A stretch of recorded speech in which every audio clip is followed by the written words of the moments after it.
Nilooban po ng hindi bababa sa 3 suspect ang isang bahay sa Pasig City. Ninakawan na po ang bahay at iginapos pa ang mga naiwang kasambahay. Narito po ang aking report. Tanghaling tapat ng pasukin ang bahay ng isang pamilya sa Greenwoods Executive Village sa Pasig. Wala noon sa bahay ang mag-anak at tanging mga kasambahay nila ang naiwan sa loob.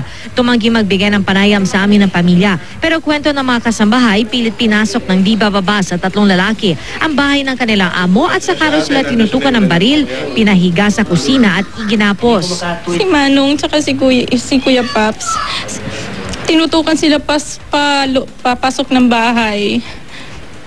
Tapos nung pumasok na sila, nakita ko sila na tinututukan. Sabi nila, higa ka. Huwag kang gagalaw at huwag kang titingin sa amin. Kasi matatamaan ka sa akin, tapos kinakasan niya yung baril. Bakas pa sa mga kamay ni Mang Reynaldo, Mang Pablo at Heidi ang marka ng lubid na ginamit sa paggapos sa kanila. Halos 1 oras daw nagtagal sa loob ng bahay ang mga suspect. Nalimas mula sa pamilya ang may 10 milyong pisong halaga ng cash at alahas na nasa vault.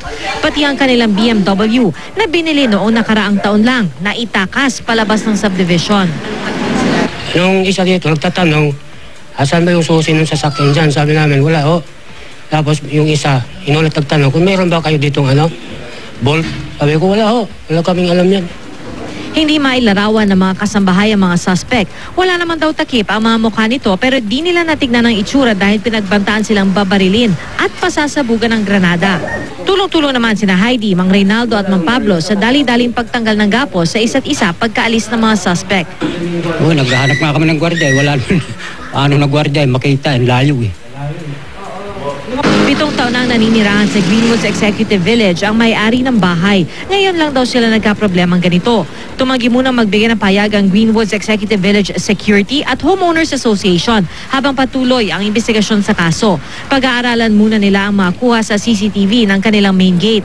Ang Cainta Police naman na may jurisdiksyon sa lugar, di pa raw makapagbigay ng payag habang di pa natatapos ang kanilang investigasyon.